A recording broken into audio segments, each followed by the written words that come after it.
धोखा देने के लिए मेरी आईडी फोटो का इस्तेमाल किया। वो असल में किसी सुंदर लड़की को फंसाना चाहती थी, लेकिन अप्रत्याशित रूप से उसने एक बहुत बड़ी मछली पकड़ ली। उसने वास्तव में लॉ की उस छात्रा को फंसा लिया जिसका बैकग्राउंड खतरनाक रूप से गहरा है। वो शांत और बेहद खूबसूरत शियाचिंग युआन। जब शियाचिंग युआन ने मेरी फोटो देखी तो उसे लगा कि उसकी बुद्धिमत्ता का अपमान किया गया है। रातों रात उसने कन्फेशन वॉल पर पूरे कैंपस में एक anti fraud wanted notice post कर दिया। ये बिल्कुल बेरहम था। पूरे कैंपस में फ्रॉड विरोधी वांटेड नोटिस। ये व्यक्ति दुर्भावनापूर्ण धोखाधड़ी के लिए एआई द्वारा बनाई गई तस्वीरों का इस्तेमाल करता है। ऐसा दिखने वाला आदमी असल जिंदगी में बस मौजूद ही नहीं हो सकता। ये पूरी तरह से फोटोशॉप है। सुराग देने वाले किसी भी व्यक्ति को भारी इनाम। मिसी, उतावली मत हो। क्या हो अगर ये फोटोशॉप न हो? क्या हो अगर ये सचमुच उसका अपना भाई हो? शियाचिंग युआन ने पूरे विश्वास के साथ जवाब दिया, असंभव।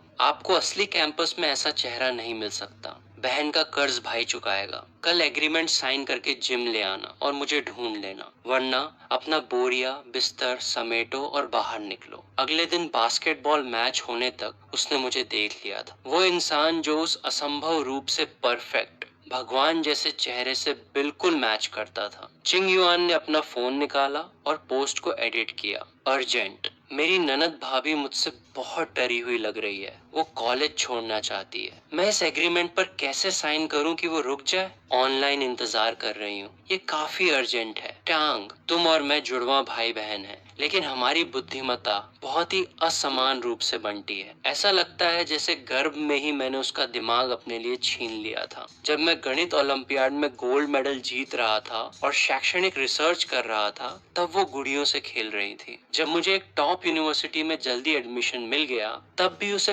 पिनइन और इंग्लिश मिक्स करने के लिए टीचर से डांट पड़ रही थी। किसी तरह इस बेवकूफ की किस्मत चमक गई और आर्ट स्कॉलरशिप के जरिए उसे उसी यूनिवर्सिटी में एडमिशन मिल गया जिसमें मैं था। हाँ, सेमेस्टर के अभी कुछ ही दिन हुए थे कि ये पूरी तरह से मूर्ख लड़की मेरे पास बेहद खुश होकर आई और कहने लगी कि वो एक टॉप क्लास बेहद खूबसूरत बड़े वीआईपी से मिली है और उम्मीद कर रही है कि इसके जरिए वो हाई सोसाइटी के सर्कल में घुस जाएगी। मैंने उससे कहा कि गहरे बैकग्राउंड वाले लोगों से पंगा नहीं लेना चाहिए, लेकिन उसने मेरी एक नहीं सुनी। जब तक वे सुंदर हैं, तब तक सब ठीक है। उस दौरान वो हर दिन मुझे अपनी प्रोग्रेस रिपोर्ट देती थी। भाई, उसने मुझे ऐड कर लिया। उसने मेरी फ्रेंड रिक्वेस्ट एक्सेप्ट कर ली। वो बहुत प्रोफेशनल लगती है। वो मुझसे कानून के बारे में भी बात करती है। क्या ये किसी वीआईपी का आकर्षण है? जब तक कि एक दिन वो घबरा कर मेरे पास आई। भाई, मुझे बचा लो। उसने कल आमने सामने मिलने के लिए कहा है।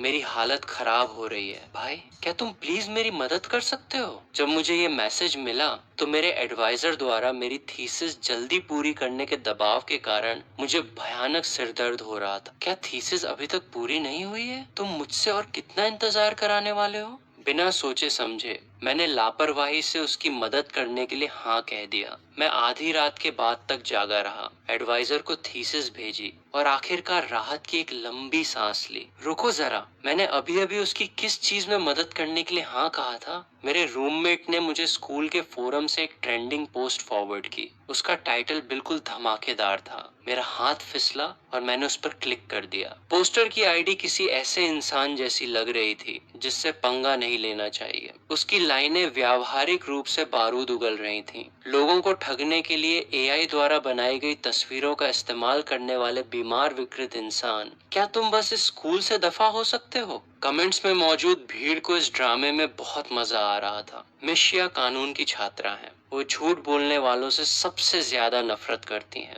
ये लड़का सीधे सीधे निशाने पर आ गया है। शियाचिंग युआन ने बहुत तेजी से जवाब दिया। आप स्क्रीन के पार से ही उसका गुस्सा महसूस कर सकते थे। मैं कानून की पढ़ाई करती हूँ। मैं धोखाधड़ी और जालसाजी से नफरत करती हूँ। मैं जानती थी कि ये मूर्ख जल्द ही या बाद में तबाह हो जाएगा। मिस शिया को ठगने के लिए फर्जी फोटो का इस्तेमाल करना, क्या उसे अपनी जान प्यारी नहीं है? उससे कॉलेज छुड़वाओ। अशिया चिंग युआन, तुमने इतने समय तक नोटिस किया और अब जाकर तुम्हें एहसास हुआ कि ये एक फर्जी फोटो है। ये लड़की आमतौर पर इतनी डरपोक है। मुझे विश्वास नहीं हो रहा कि उसने सचमुच ऐसा कुछ कर दिया। मुझे उसके हॉस्टल के कमरे का नंबर मिल गया और मैं सीधे वहां चली गई। मैंने उसे हॉस्टल की गैलरी के कोने में ही घेर लिया। वो रोने लगा और रहम की भीख मांगने लगा। कहने लगा कि प्रोफाइल पिक उसके अपने सगे भाई की है। उसने कहा कि उसका भाई सचमुच ऐसा ही दिखता है। मजेदार है, क्या उसे लगता है कि मुझे बेवकूफ बनाना इतना आसान है? फोटो में इतना हैंडसम दिखने वाला कोई इंसान असल में सचमुच हो ही नहीं सकता। देर रात हॉस्टल की गैलरी में धुंधली बत्ती जल रही थी। मैंने अपने फोन की स्क्रीन को घूरा।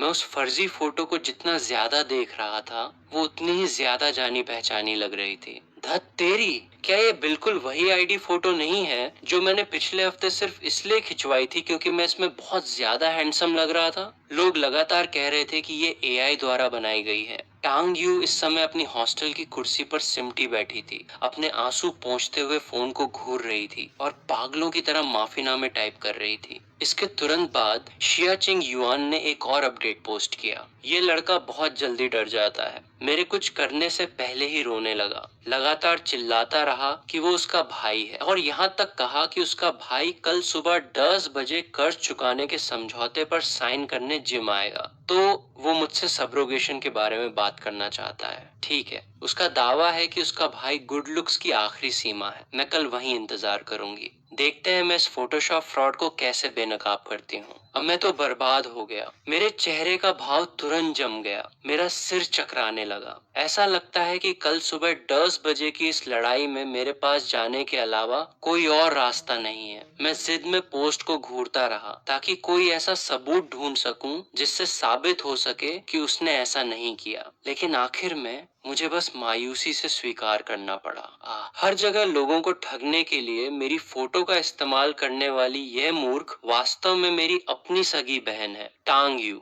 ओह टांग यू, तुम्हें सचमुच अपनी जान प्यारी नहीं है। फोरम का माहौल पूरी तरह बदल चुका था। यह अमीर लड़की सचमुच बहुत कड़क बात करती है। ऐसा लगता है कि वह वास्तव में बहुत गुस्से में है। किसी ने नए आने वालों को समझाने के लिए मजाकिया अंदाज में कमेंट किया, शिया चिंग युआन कानून विभाग की बदनाम डायन है। उसका पारिवारिक बैकग्राउंड खतरनाक रूप से गहरा है। हर किसी को उसका सम्मान करना पड़ता है। वो धोखेबाज तो अब गया काम से। उसने पूरे स्कूल की सबसे कड़क लोहे की प्लेट पर लात मार दी है। इन कमेंट्स को पढ़कर मेरा दिल पूरी तरह बैठ गया। उन सभी उपन्यासों की कहानियों के अनुसार जो मैंने पढ़े हैं, इस तरह का अमीर, ताकतवर और गुस्सैल इंसान पंगा लेने के लिए सबसे ज्यादा घटिया होता है। मुझे बहुत गुस्सा आ रहा था। मैं टांगयू को बाहर खींचकर पीटना चाहता था। घबराहट महसूस करते हुए मैंने वो कांटेक्ट इन्फो निकाली जो टांगयू ने मुझे दी थी और चिंग युआन नाम के उस व्यक्ति को ऐड कर लिया। इससे पहले कि मैं ये सोच भी पाता कि शुरुआत कैसे करूं, फ्रेंड रिक्वेस्ट एक्सेप्ट हो गई।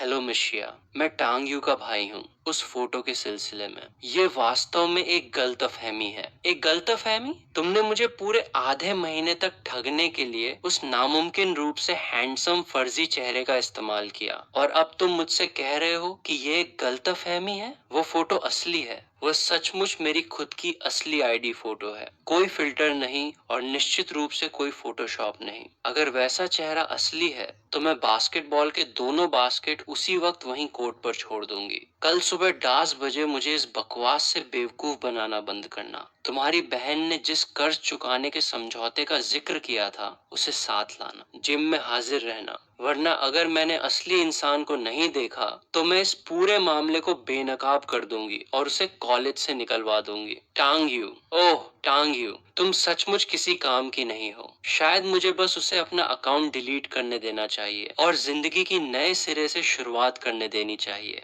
इस तरह की मुसीबत मुझ जैसे कानून का पालन करने वाले नागरिक के लिए बिल्कुल सही नहीं है, जो बस चुपचाप अपनी एकेडमिक रिसर्च करना चाहता है। जो भी हो, सोने का समय हो गया। सोने से ठीक पहले मेरा हाथ फिसला और मैंने पोस्ट दोबारा चेक की। वहाँ का माहौल पहले ही पटरी से उतरने लगा था। ओपी, क्या हो अगर भाई सचमुच गजब का हैंडसम निकला? क्या अच्छे लुक्स तुम्हारा पेट भर सकते हैं? मिस शिया विश्वसनीयता को सबसे ज्यादा मानती हैं। अगर उन्होंने कहा है कि वो कल उसे तबाह कर देंगी, तो वो कल उसे तबाह कर ही देंगी। सच कहूँ तो मैं देखना चाहता हूँ कि वो भगवान जैसा चेहरा असल जिंदगी में वास्तव में कितना बदसूरत। चलो इसका लाइव स्ट्रीम करते हैं। असंभव, इस दुनिया में कोई भी वैसा नहीं दिखता। ये लड़का सिर्फ एक धोखेबाज है। मेरी जिंदगी में ये पहली बार है जब मुझे किसी ने बेवकूफ बनाया है। मुझे कल अपना बदला लेना ही होगा। उन भाई बहन को कल अपनी खैर मनानी चाहिए और इंतजार करना चाहिए। मैंने अपनी आंखें बंद कर ली। मेरा दिल पूरी तरह बुझ चुका था। बढ़िया है, कल की लड़ाई बहुत कठिन होने वाली है। मुझे न केवल टांग यू की नन्ही जान बचानी है,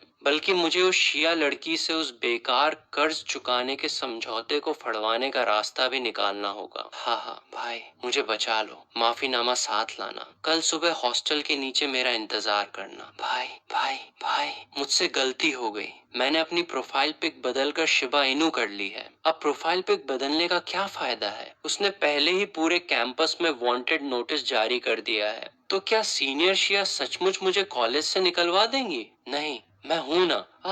धत तेरी टांग चेन, तुमने इतने कड़क कपड़े क्यों पहने हैं? क्या तुम किसी ब्लाइंड डेट पर जा रहे हो? मेरे पास उसे जवाब देने की फुर्सत नहीं थी। मैंने रात भर में प्रिंट किए गए समझौते को मोड़ा और उसे अपने फोल्डर में ठूंस लिया। लूमिंग आगे झुका, एक नजर देखने के लिए अपनी गर्दन उचकाते हुए बोला, बाप रे, कर्ज चुकाने का समझौता। किसका कर्ज बकाया है? मेरी बहन का, टांग यू का। उस पर किस तरह का कर्ज हो सकता है? मिल्क टी के पैसे। वो शियाचिंग युआन की कर्जदार है और साथ ही उस पर आधे महीने का बेवकूफी टैक्स भी बकाया है। शियाचिंग युआन, कानून विभाग की वही बेरहम लड़की जिसके बारे में मिस शिया कुछ दिन पहले बात कर रही थी। मुझे मत बताना कि वो तुम ही हो। धत तेरी, अपनी जान बचाकर भागो। भाई, वो महिला सचमुच खून की नदियां बहा देती है। वो बहस करके किसी इंसान को जीते जी मार सकती है। तुम्हें पता है ना, मैं जानता हूँ, तुम जानते हो, और फिर भी जा रहे हो। मुझे जाना ही होगा। अगर मैं नहीं गया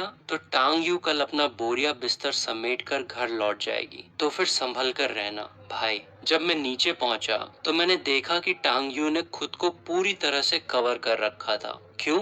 रोना बंद करो। रोने का कोई फायदा नहीं है। बाद में जब शिया चिंग युआन तुम्हें एक नजर देखेगी तो ये दो चार आंसू उसके दांतों के गैप भरने के लिए भी काफी नहीं होंगे। मैं तो बस घूमने के लिए किसी सुंदर लड़की को फंसाना चाहती थी। तुमने सुंदर लड़की को फंसाने के लिए मेरी फोटो का इस्तेमाल किया। तुमने अपनी खुद की फोटो क्यों इस्तेमाल नहीं की? जब मैं अपनी फोटो यूज करती थी तो कोई मुझ पर ध्यान ही नहीं देता था। मैंने एक गहरी सांस ली, खुद को याद दिलाते हुए कि वो मेरी सगी बहन है। मैं उसे पीट नहीं सकता। जब हम जिम से अभी 500 मीटर दूर थे, तभी मुझे वहाँ का माहौल अजीब लगने लगा। सड़क पर लोग दो दो, थ्री थ्री की टोलियों में थे। हर कोई अपने हाथ में फोन थामे था। कभी कभी जिम की तरफ ऊपर देख रहा था और अपनी सांसों में कुछ फुसफुसा रहा था। अरे बाप रे, क्या इस लड़के का चेहरा थोड़ा जाना पहचाना नहीं लग रहा? कौन सा? कौन सा? वही जो अभी जैकेट पहन कर गया। वे सब तुम्हारी तरफ देख रहे हैं। हाँ, ये पूरे कैंपस का वांटेड नोटिस है। याद है, मैं इस समय व्यावहारिक रूप से एक भगोड़ा हूँ।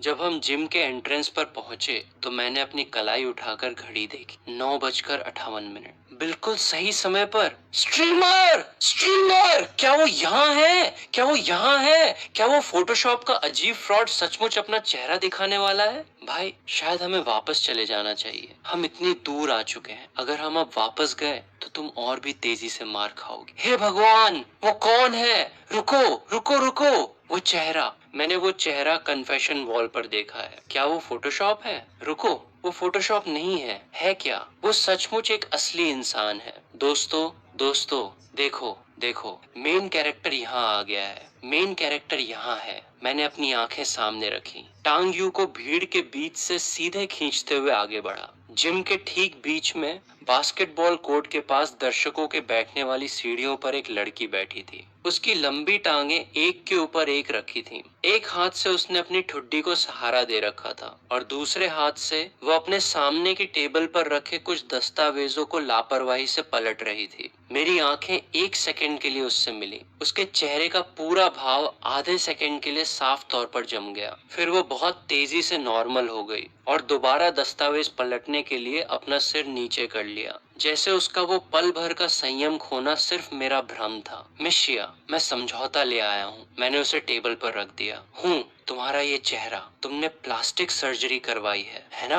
बाप रे! मिस शिया सचमुच अपनी हार मानने से इनकार कर रही हैं। वो बस दिखावा कर रही हैं। उसने अभी जो चेहरे का भाव बनाया, मैंने उसे रिकॉर्ड कर लिया। भाई, क्या वो सचमुच मुझे कॉलेज से निकलवा देगी? हाँ, तुम सही कह रही हो। ये एक जेनेटिक म्यूटेशन है। मैं इसके साथ ही पैदा हुआ हूँ। मिस शिया, तुम्हारे भाई का ये बहाना बिल्कुल वैसा ही है जैसा तुम्हारा कल का बहाना था। ऐसा लगता है कि तुम्हारे परिवार में झूठ बोलने का जीन है। ठीक है, मैं अब इसे समझ सकता था। ये मिस आखिरी दम तक जिद पर अड़े रहने वाले टाइप की थी। वो कुछ ही देर पहले साफ तौर पर दंग रह गई थी, लेकिन अब वो अभी भी कड़क होने का नाटक कर रही थी। मिस शिया, आपने मुझसे समझौता लाने के लिए कहा था। समझौता यहाँ है, लेकिन इस पर साइन करने से पहले मेरा एक सवाल है। बोलो। आपके इस समझौते में क्लॉज 3 से लेकर 7 तक कानूनी रूप से पूरी तरह से अमान्य है। शुरुआत करने के लिए इस समझौते के पक्षों के बीच वास्तव में कोई कर्ज है ही नहीं।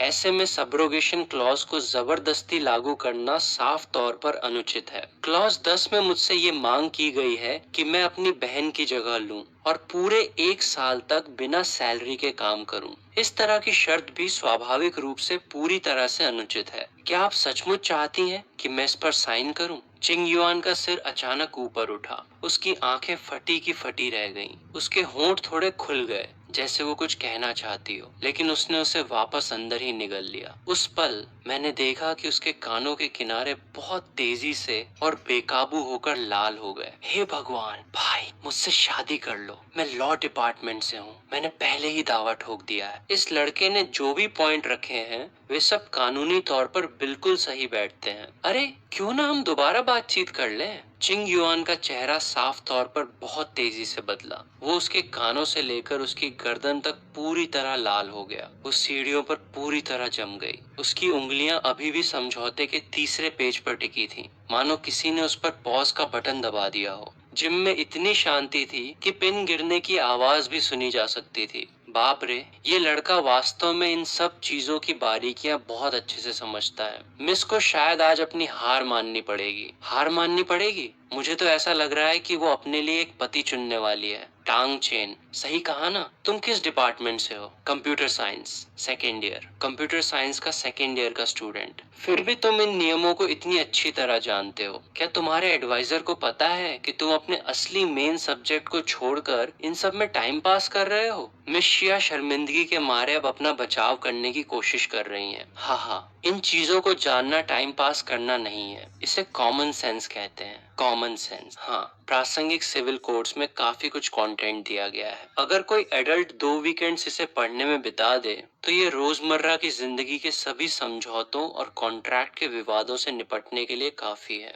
मेरे वो 2 वीकेंड्स वैसे तो वीडियो गेम्स खेलने के लिए थे, लेकिन फिर मैंने सोचा कहीं मेरी बहन भविष्य में मेरे लिए कोई मुसीबत खड़ी न कर दे। इसलिए खुद को सुरक्षित रखने के लिए मुझे किसी चीज की जरूरत थी। भाई, तुमने मुझे क्यों नहीं बताया कि तुमने ये सब पढ़ रखा है? अगर मैं तुम्हें बता भी देता, तो क्या तुम इसे समझ पाती? चिंग युआन 3 सेकंड तक बिल्कुल शांत रही। फिर उसने कुछ ऐसा किया जिसकी वहां देखने वाले किसी भी इंसान ने उम्मीद नहीं की थी। ओह भाई साहब, उसने इसे फाड़ दिया। उसने सचमुच इसे फाड़ दिया। क्या मैं सपना देख रहा हूँ? क्या चिंग युआन वास्तव में पीछे हट रही है? ये समझौता वॉइड है। कल रात का वो पूरे कैंपस वाला वांटेड पोस्ट, मैं उसे अभी डिलीट कर देती हूँ। तुम बहुत स्पष्टवादी हो, मिस शिया।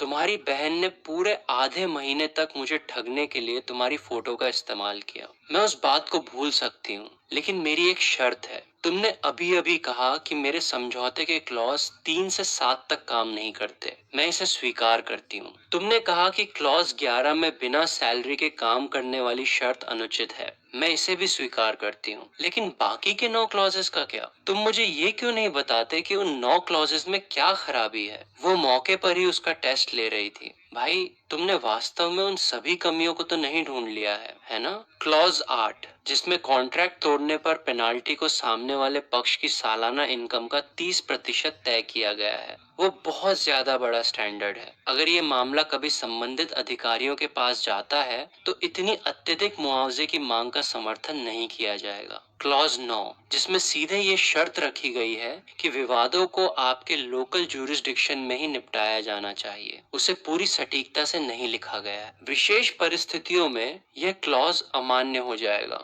क्लॉज 10, ठीक है, ये एक स्टैंडर्ड कॉन्फिडेंशियलिटी एग्रीमेंट है। क्लॉज 12 भाई बहनों को मुआवजे के लिए जबरदस्ती संयुक्त रूप से उत्तरदायी बनाता है, जो कानूनी रूप से मान्य नहीं है। रिश्तेदार बिना किसी वजह के एक दूसरे का कर्ज नहीं उठा सकते। क्लॉज 13 में सिर्फ ये कहा गया है कि उल्लंघन करने पर सार्वजनिक रूप से माफी मांगनी होगी, लेकिन इसमें माफी का दायरा या तरीका तय नहीं किया गया है। अगर इसे सचमुच लागू करने की जरूरत पड़ी तो इसे एग्जीक्यूट करना नामुमकिन होगा। उल्लंघन के परिणामों को लेकर क्लॉज 14 से 16 बहुत ज्यादा धुंधले लिखे गए हैं। वे कमियों से भरे हैं। क्लॉज 17 साइन करने की जगह है। मिस शिया, क्या आपने ये समझौता खुद लिखा था या आपने इसे अपने किसी सीनियर से लिखवाया था? अरे, मैं आज से ये घोषणा करती हूँ कि ये मेरा पति है। पूरा लॉ डिपार्टमेंट बाथरूम में बैठकर रो रहा है। मिस शिया, बस सरेंडर कर दो। अगर तुम थोड़ी देर और अड़ी रही तो तुम्हारा चेहरा लाल होने की वजह से फटने लगेगा। वो बिल्कुल सही कह रहा है। उसने जो भी कमियां बताई हैं वे पूरी तरह वैलिड हैं। क्या वो सचमुच लॉ डिपार्टमेंट से नहीं है? शिया चिंग युआन काफी देर तक शांत रही, इतनी देर तक कि मुझे लगा कि वो टेबल पटक कर वहां से चली जाएगी। फिर वो अचानक मुस्कुराई। उस मुस्कान ने उसके पूरे चेहरे के हाव भाव को पूरी तरह बदल दिया। बाप रे! शिया चिंग युआन मुस्कुरा सकती है। मैं यहाँ 3 साल से हूँ और ये पहली बार है जब मैं इसे देख रहा हूँ। ये लड़का आखिर है कौन? उसने सचमुच उस डायन को मुस्कुराने पर मजबूर कर दिया। चिंग युआन खड़ी हुई, एक एक कदम आगे बढ़ते हुए मेरे पास आई और मेरे सामने आकर रुक गई। टांग चेन, हाँ, वो समझौता मैंने खुद लिखा था। मैं जानता हूँ। तुम्हें कैसे पता चला? कोई प्रोफेशनल इतनी सारी नौसिखियों वाली गलतियां नहीं करेगा। इसके अलावा क्लॉज 2 में रिश्तेदारों की लायबिलिटी को जिस तरह लिखा गया है वो टेक्स्ट बुक्स में पाया जाने वाला एक आम उदाहरण का फॉर्मेट है। अरे, अब से तुम मेरे सामने अपनी काबिलियत दिखाना बंद करो, समझे? तुम बस इस बात के लिए ऐसे ही मान रहे हो? हाँ। चिंग युआन ने 3 सेकंड तक मुझे घूरा, शायद ये पक्का करने के लिए कि क्या मैं तंज कस रहा हूँ। कंफर्म करने के बाद उसने अपनी जेब से फोन निकाला, कन्फेशन वॉल खोली और एक नया पोस्ट टाइप किया। भाई,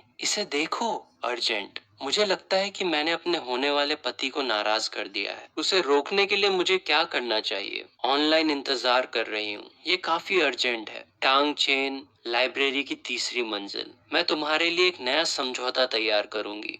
डिनर मेरी तरफ से होगा। ठीक है भाई, मुझे मत बताना कि तुम उसके प्यार में पड़ गए हो। उस दिन का वीडियो कन्फेशन वॉल पर 2 घंटे से भी कम समय तक रहा और उस पर पहले ही 2 लाख से ज्यादा व्यूज आ चुके थे। मैं 3 दिनों तक अपने हॉस्टल में छुपा रहा और अपना फोन बंद कर दिया। यहाँ तक कि मैंने अपनी थीसिस के लिए दबाव बना रहे अपने एडवाइजर को रिप्लाई करने की हिम्मत भी नहीं की। लूमिंग हर दिन मुझे गले लगाता और चिल्लाता, भाई प्लीज मुझे अपने तरीके सिखाओ। मैं बस अपनी जिंदगी में एक बार शिया चिंग युआन से ट्रीट पाना चाहता हूँ। दफा हो जाओ। क्या तुम्हारी थीसिस पूरी हो गई? दूसरी तरफ टांग यू को इसके कारण एक नई जिंदगी मिल गई थी। वो पूरी तरह मूर्ख लड़की अब कॉलर खड़ी करके रोब से घूमती है। हा हा हा हा, वो मेरा भाई है। वो सचमुच मेरा सगा भाई है। मेरा भाई और मैं एक ही माँ से पैदा हुए जुड़वा भाई बहन हैं। वो व्यावहारिक रूप से एक चलता फिरता क्यूआर कोड बन चुकी थी। बुधवार की शाम ठीक 6:55 बजे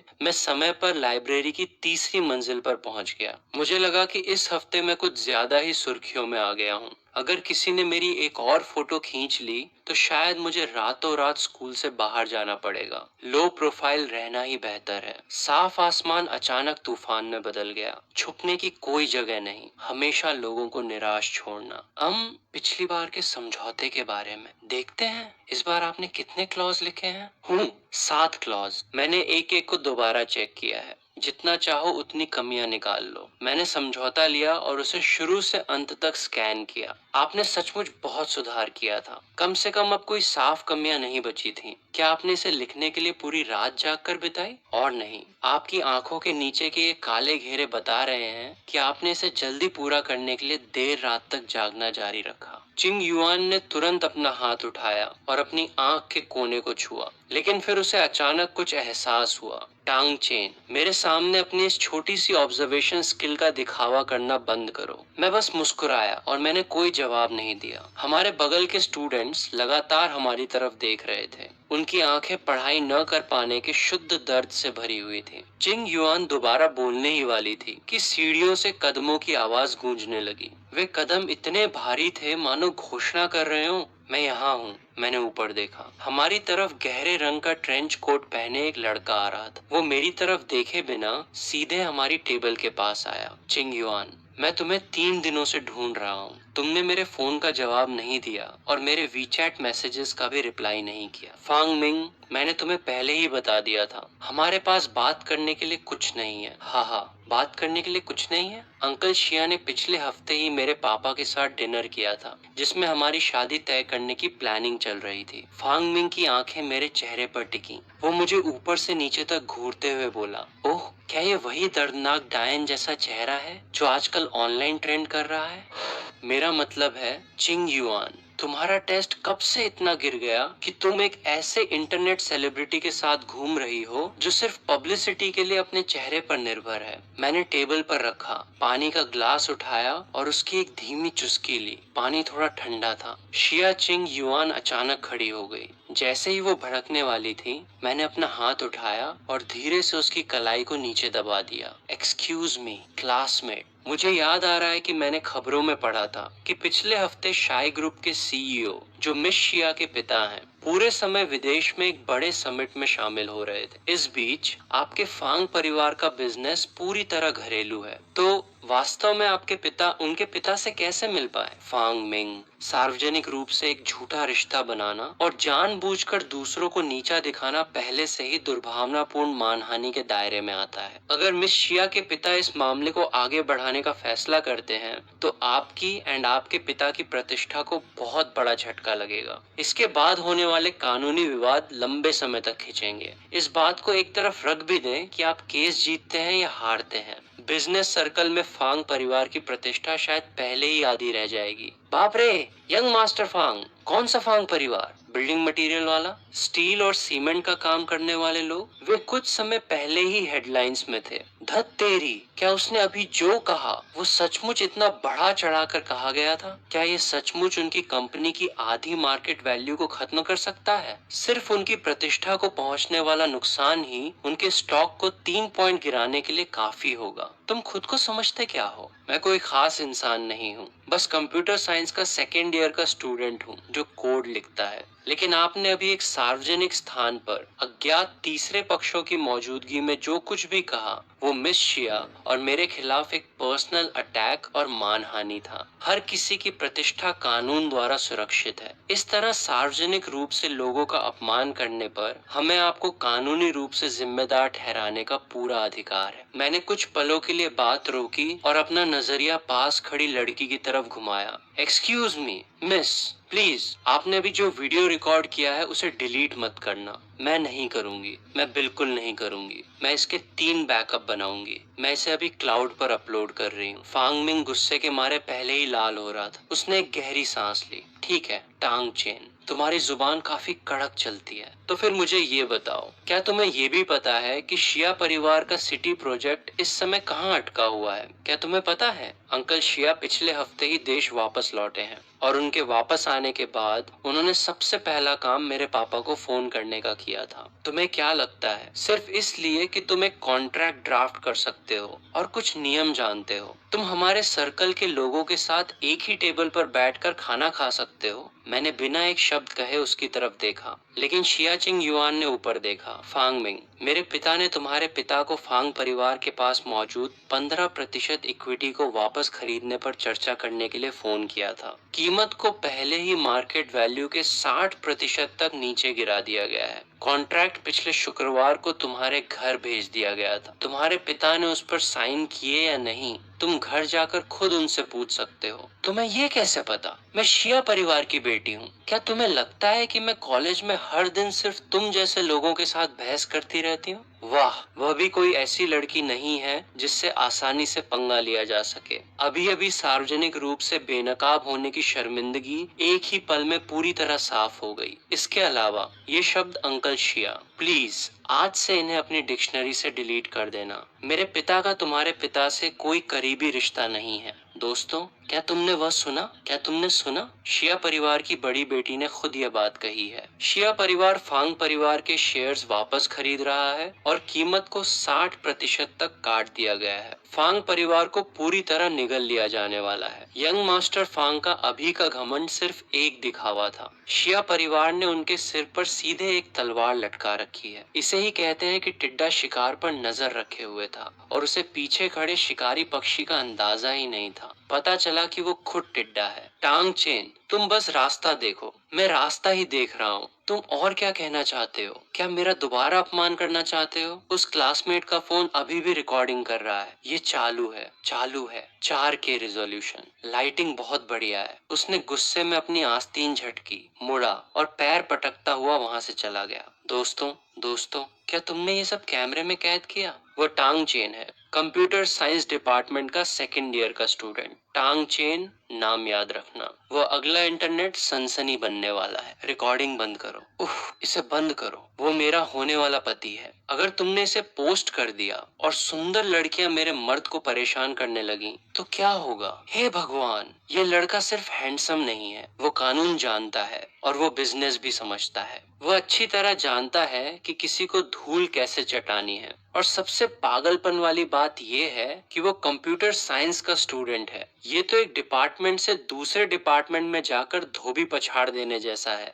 भाई, मैंने आज से ही कानून का अपना इलेक्टिव सब्जेक्ट दोबारा पढ़ने का फैसला किया है। टांग चेन, चलो कहीं और चलकर बात करते हैं। क्या हम यहाँ अच्छे से बात नहीं कर रहे हैं? उफ, यहाँ बहुत शोर है। चलो चलें। कहाँ? मैं तुम्हें ट्रीट दे रही हूँ। हम नानफोंग नाम के एक हुनान रेस्टोरेंट में पहुंचे। चिंग युआन ने खिड़की के पास कोने की एक सीट चुनी और मेनू मेरे सामने बढ़ा दिया। उसने खुद के लिए सिर्फ एक ग्लास लेमोनेड ऑर्डर किया। तुम ऑर्डर करो। मैंने लापरवाही से 2 डिशेस चुनी और मेनू वेटर को वापस सौंप दिया। टांग चेन, अभी कुछ देर पहले लाइब्रेरी में मानहानि के विवादों से जुड़े वो सारे नियम तुम उन्हें इतनी अच्छी तरह कैसे जानते हो? उन 2 वीकेंड्स के दौरान सिविल लॉ के नियमों को पढ़ने के अलावा मैंने सहूलियत के लिए प्रतिष्ठा और व्यक्तिगत अधिकारों के बारे में भी काफी कुछ पढ़ लिया था। कुल मिलाकर काफी कुछ हो जाता है। शियाचिन युआन 3 सेकंड तक शांत रही, फिर उसने ऊपर देखा। उसकी आंखों में एक ऐसा भाव था जिसे मैं ठीक से समझ नहीं पाया। टांग चेन,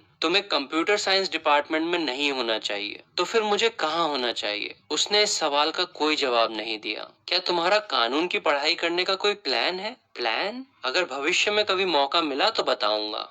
ये रही आपकी डिशेस, पिकल कैबेज, फिश और farm house stir fry pork. राज छुपा कर रखने में भला ऐसी क्या बड़ी बात है? आधा खाना खाने के बाद मैंने अपनी चॉपस्टिक्स नीचे रख दी। क्लासमेट शिया, मैंने लाइब्रेरी में इस समझौते को गौर से नहीं देखा था। अब जब मेरे पास समय है तो मैं इसे दोबारा पढ़ रहा हूँ। माफी और मानसिक प्रताड़ना के मुआवजे से जुड़े शुरुआती कुछ क्लॉजेस बहुत प्रोफेशनल तरीके से लिखे गए हैं। मुझे इनमें कोई बड़ी कमी नहीं मिल रही है। हाँ, लेकिन एक क्लॉज है, बड़ी बहन के कर्ज के लिए बड़े भाई का जिम्मेदारी उठाना, बहन की गलती का हर्जाना भाई भुगते। सुनने में तो ये काफी वफादारी भरा लगता है, लेकिन इसे इस समझौते में शामिल करना वास्तव में काफी अनुचित है। अगर मैं टांग्यू की गलतियों का हर्जाना भुगतने लगा तो उससे मेरे भरोसे रहने की आदत हो जाएगी। वो जो मुसीबतें खड़ी करती हैं, अगर वो खुद उनका सामना नहीं करेगी तो वो कभी बड़ी नहीं हो पाएगी। ये उसकी मदद करना नहीं है, बल्कि उसे बिगाड़ना है। तुम जो चाहो सोचो।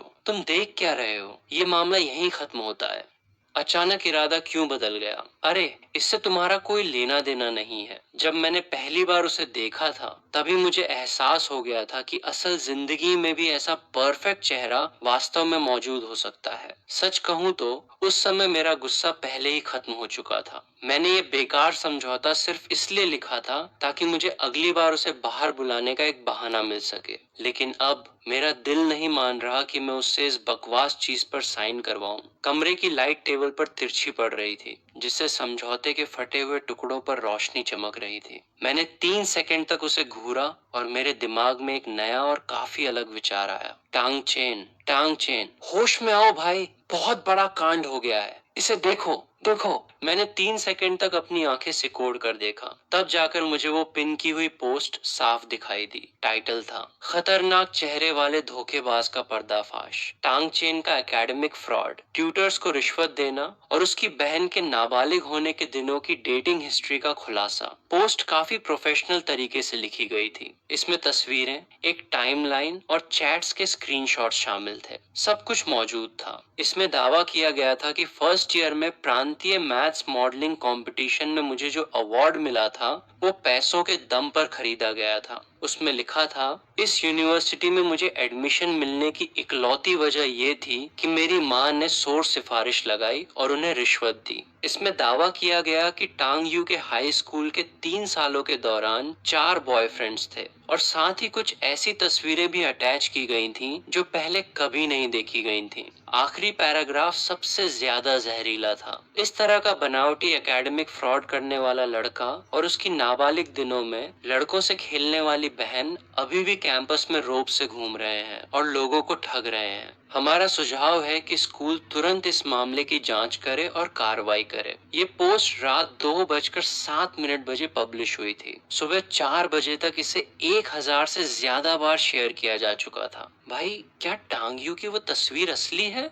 वो फर्जी है? तुम्हें इतना पक्का कैसे पता? उस फोटो में टांग यू ने हमारे हाई स्कूल की यूनिफॉर्म पहन रखी है। कॉलर पर जो धारी है वो उस नए डिजाइन की है जिसे स्कूल ने पिछले साल बदला था जब वो हाई स्कूल में थी। वो धारी अभी भी कफ्स पर थी। अरे गजब भाई, तुम्हें यूनिफॉर्म की इतनी बारीकियां भी याद हैं? प्राइमरी से लेकर हाई स्कूल तक मैंने उसकी एक एक यूनिफॉर्म खुद धोई है। वाह, तुम जिस तरह भाई का फर्ज निभाते हो, उसे देखकर मेरा मन करता है कि मैं दोबारा जन्म लूं ताकि तुम मेरे भाई बन सको। मेरे पास उसकी फालतू बातों का जवाब देने का समय नहीं था। मैं अपने कंप्यूटर के पास गया और बैठ गया। सुबह के 5 बज रहे थे, पोस्ट पब्लिश होने के ठीक 2 घंटे बाद। वास्तव में इस मामले से निपटना इतना मुश्किल नहीं था। जिस एसी अकाउंट से इसे पोस्ट किया गया था, वो महज 12 घंटे पहले बनाया गया एक नया फर्जी अकाउंट था। हालांकि उसका आईपी बहुत प्रोफेशनल तरीके से छुपाया गया था, जिसे प्रॉक्सी की 3 लेयर से रूट किया गया था। एक साधारण इंसान इस तरह का भेष देखकर व्यावहारिक रूप से हार मान जाता, लेकिन कैंपस नेटवर्क से निकलने वाले किसी भी डेटा स्ट्रीम को आखिरकार एक असली फिजिकल एड्रेस पर वापस लौटना ही होता है। एक लेयर पर जाकर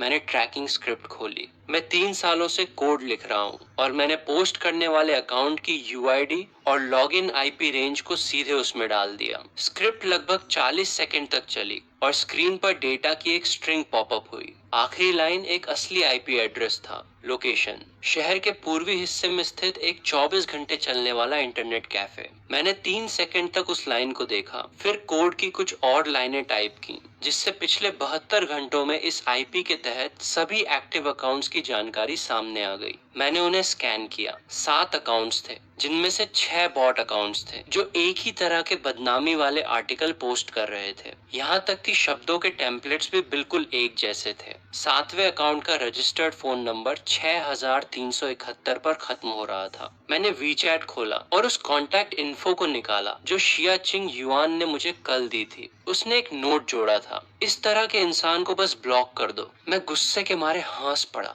वाह यंग मास्टर फांग, तुम्हारी इतनी हिम्मत कि तुमने एक फर्जी अकाउंट रजिस्टर करने के लिए अपने असली फोन नंबर का इस्तेमाल किया। अगर तुम मेरे शागिर्द होते तो मैं तुम्हें उसी वक्त बाहर का रास्ता दिखा देता। वापस घर जाओ और अपना स्टील और सीमेंट का बिजनेस संभालो। मुझे कोई हड़बड़ी नहीं थी। मैंने उन 6 बॉट अकाउंट्स की पोस्टिंग हिस्ट्री खोली, टाइम स्टैम्प्स को क्रॉस रेफरेंस किया और हर आर्टिकल के फॉरवर्डिंग लिंक्स को उनके पेमेंट ट्रांजैक्शन रिकॉर्ड्स के कुछ हिस्सों के साथ कैश कर लिया। मैंने इन सबको सॉर्ट किया। पूर्वी हिस्से के उस इंटरनेट कैफे का मेंबरशिप सिस्टम बेहद पुराना था। लॉगिन रिकॉर्ड्स सीधे उनकी लोकल ड्राइव पर सेव होते थे। पिछले हफ्ते में वो वहां कुल 4 बार गया था। हर बार का समय रात के 2 बजे का था। मैंने सारा डेटा पैकेज और एनक्रिप्ट किया और उसके 3 बैकअप बना लिए। ये सब खत्म करने के बाद मैंने समय देखा। सुबह के 4:47 बज रहे थे। मैंने वीचैट खोला और चिंग युआन को एक मैसेज भेजा। तुम जाग रही हो? हाँ। तुम इस वक्त तक क्यों जाग रहे हो? बस अभी अभी वो पोस्ट पढ़कर हटाऊं। टांग चेन। मैंने उस पोस्ट को संभालने के लिए पहले ही लोगों को लगा दिया है। उन 2 वाक्यों को देखकर मेरे दिल की वो अकथनीय चिढ़ अचानक गायब हो गई। तुम्हें इसे संभालने की जरूरत नहीं है, मैं इसे खुद कर लूंगा। तुम वो कैसे करने वाले हो? मैं मुस्कुराया और मैंने बहुत सलीके से पैक की गई डेटा की जिप फाइल को सीधे चैट बॉक्स में खींचकर उसे सेंड कर दिया। कल सुबह ठीक 10 बजे प्रिंसिपल के ऑफिस में। तुम आ रही हो या नहीं? मैं आ रही हूँ। मुझे क्या पहनना चाहिए? वाह क्लासमेट शिया, अभी हमने असली काम शुरू भी नहीं किया है और तुम पहले से ही इस बात की चिंता कर रही हो कि क्या पहनना है। वही पहनो जो तुमने कल पहना था जब तुमने समझौता फाड़ा था। आज हम प्रिंसिपल के ऑफिस में फांग मिंग के चिथड़े उड़ाने जा रहे हैं, ठीक है? तो तुम क्या पहन रहे हो? मैंने अपना लैपटॉप बंद किया, मुड़ा और देखा कि लू मिंग अभी भी फटी आंखों से मुझे घूर रहा था। भाई अभी उन 10 मिनटों में। हाँ, क्या तुम वो स्क्रिप्ट मेरे लिए भी इंस्टॉल कर सकते हो? तुम्हें इसकी क्या जरूरत है? मैं ये जानना चाहता हूँ कि बगल वाले हॉस्टल में आधी रात को मेरी इंस्टेंट नूडल्स कौन चुरा रहा है। मैं वापस बिस्तर पर लेट गया और थोड़ा और बढ़ना चाहता था, लेकिन मेरा दिमाग लगातार उसी आवाज को दोहराता रहा। मुझे क्या पहनना चाहिए? लाइब्रेरी की तीसरी मंजिल। मैं तुम्हारे लिए एक नया समझौता तैयार करूंगी। तुम देख क्या रहे हो? ये मामला यहीं खत्म होता है। सुबह 9:50 बजे मैं एडमिनिस्ट्रेशन बिल्डिंग की तीसरी मंजिल पर गैलरी के कोने में खड़ा था। जब शिया चिंग युआन हॉल के दूसरे छोर से चलकर आई तो मैंने ऊपर देखा। तुम सचमुच बिल्कुल वही कपड़े पहनकर आ गई। तुमने ऐसे कपड़े क्यों पहने हैं? ये कंफर्टेबल है, सारा सामान इसमें है। शिया चिंग युआन ने 3 सेकंड तक उस मुड़े तुड़े कागज के बैग को घूरा, मानो वो कुछ कहना चाहती हो, लेकिन आखिरकार उसने अपना मुंह बंद ही रखा। उसने अपना हाथ उठाया और हमारे सामने के गहरे भूरे रंग के दरवाजे पर दस्तक दी। अंदर आ जाओ। प्रिंसिपल का सरनेम चेन था। वे अपने 50 के दशक में थे और सोने के फ्रेम वाला चश्मा पहने हुए थे। वे उस समय दस्तावेजों का एक ढेर रिव्यू कर रहे थे। डेस्क के दूसरी तरफ 2 लोग पहले से ही बैठे थे, फांग मिंग और उसके पिता फांग होंगई, चिंग युआन और मेरी भतीजी अंकल फांग। फांग होंगई के चेहरे की मुस्कान आधे सेकंड के लिए जम गई। और ये निश्चित रूप से क्लासमेट टांग ही होगा, सही कहा ना? हाँ नौजवान, हमने आज तुम्हें यहाँ इसलिए बुलाया है ताकि कल रात की उस ऑनलाइन पोस्ट के बारे में बात कर सकें। छोटे टांग, चेयरमैन फांग ने पहले ही आगे बढ़कर स्कूल के सामने स्थिति को स्पष्ट कर दिया है। उन्होंने उस पोस्ट की जांच की है। वो फांग परिवार की कंपनी का एक इंटर्न था जो फांग मिंग की चापलूसी करना चाहता था और उसने अपने दम पर इसे पोस्ट कर दिया था। मामला सुलझा लिया गया है। चेयरमैन फांग इसके लिए उचित जिम्मेदारी उठाने, चीजों को साफ करने के लिए एक पब्लिक स्टेटमेंट जारी करने और तुम्हारी प्रतिष्ठा को पहुंचे नुकसान का मुआवजा देने के लिए भी तैयार है। मैंने फांग मिंग की तरफ देखा। वो युवा मास्टर अपनी बाहें सिकोड़े बैठा था और उसके चेहरे पर एक घमंडी मुस्कान थी। ठीक है, सब कुछ पहले से ही सेट है। फांग परिवार इस रूटीन में वाकई बहुत माहिर है। प्रिंसिपल चेन, जी हाँ, क्या मैं 3 मिनट के लिए आपका कंप्यूटर इस्तेमाल कर सकता हूँ? प्रिंसिपल चेन थोड़े हैरान रह गए और उन्होंने अनजाने में अपना लैपटॉप मेरी तरफ बढ़ा दिया। फांग होंगई ने अपनी आंखें सिकोड़ ली। मैंने उनकी तरफ नहीं देखा। मैंने अपनी लाई हुई यूएसबी ड्राइव खोली, उसे प्लग इन किया और कोड की कुछ लाइनें टाइप की। स्क्रीन पर एक साफ विंडो पॉपअप हुई। Principal Chen, chairman Fang. कल रात 2:07 बजे जो पोस्ट पब्लिश हुई थी, पोस्ट करने वाले अकाउंट की यूआईडी यहाँ इस स्ट्रिंग में है। इस अकाउंट का रजिस्ट्रेशन टाइम रात 1:48 बजे का था। रजिस्टर्ड फोन नंबर एनक्रिप्टेड था, लेकिन असली नंबर 6371 पर खत्म होता है। पिछले 72 घंटों के डेटा की दूसरी लाइन। इस अकाउंट ने शहर के पूर्वी हिस्से में स्थित शिंगवांग इंटरनेट कैफे की दूसरी मंजिल पर पीसी नंबर 7 से कुल 4 बार लॉगिन किया है। फांग बिंग का चेहरा मौत की तरह सफेद पड़ गया। चारों लॉगिन टाइम्स उन 6 बॉट अकाउंट्स के समय से बिल्कुल मैच करते हैं, जिन्होंने कन्फेशन वॉल और 3 अन्य पब्लिक प्लेटफॉर्म्स पर बदनामी वाले आर्टिकल्स पोस्ट किए थे। चेयरमैन फांग, आपने अभी अभी कहा था कि यह आपकी कंपनी का एक इंटर्न था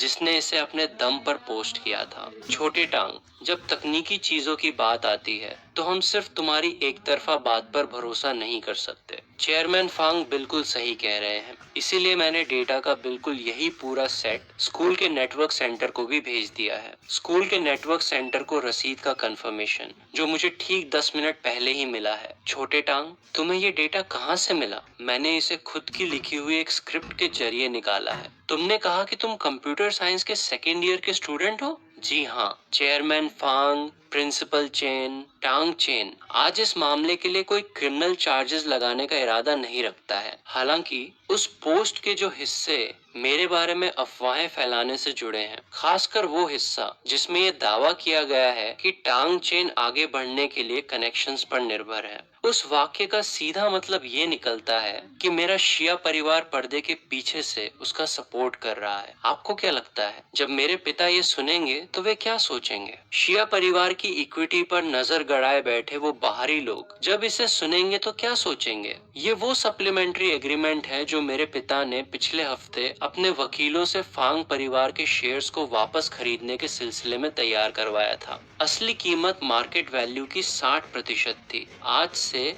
इसे एडजस्ट करके 30% कर दिया गया है। चिंग युआन, ये अंकल फांग हैं। आप वापस जाकर इस पर मेरे पिता से चर्चा कर सकते हैं। प्रिंसिपल चेन, आज यहाँ आने के लिए माफी चाहते हैं। चलो चलें। टांग चेन, अरे ये सचमुच तुम ही हो। मैं लिन ची हूँ। 10 साल पहले मेरे पापा मुझे हमेशा तुम्हारे घर खेलने ले जाया करते थे। मुझे उसकी थोड़ी याद है। ये तो बहुत बढ़िया है। मैंने अभी अभी यहाँ ट्रांसफर लिया है, फाइनेंस डिपार्टमेंट में फर्स्ट ईयर। मुझे उम्मीद नहीं थी कि इतनी बड़ी सह घटना से हमारी मुलाकात हो जाएगी। क्या मैं तुम्हारा वीचैट ऐड कर सकती हूँ? बहुत समय हो गया है। मैं सचमुच तुम्हारे साथ पुरानी बातें ताज़ा करना चाहती हूँ। जरूर, तो फिर मैं आप लोगों को और परेशान नहीं करूँगी। टांग चेन, चलो किसी और दिन साथ में खाना खाते हैं, बस पुरानी बातें ताज़ा करने के लिए। ओह, लिन ची, लिन जैनिंग की बेटी, जो लिन ग्रुप के चेयरमैन हैं। क्या हुआ, कोई प्रॉब्लम है? ये लिन ची, जिस तरह वो तुम्हारे करीब आई, वो कुछ ज्यादा ही जानबूझकर किया गया लगा।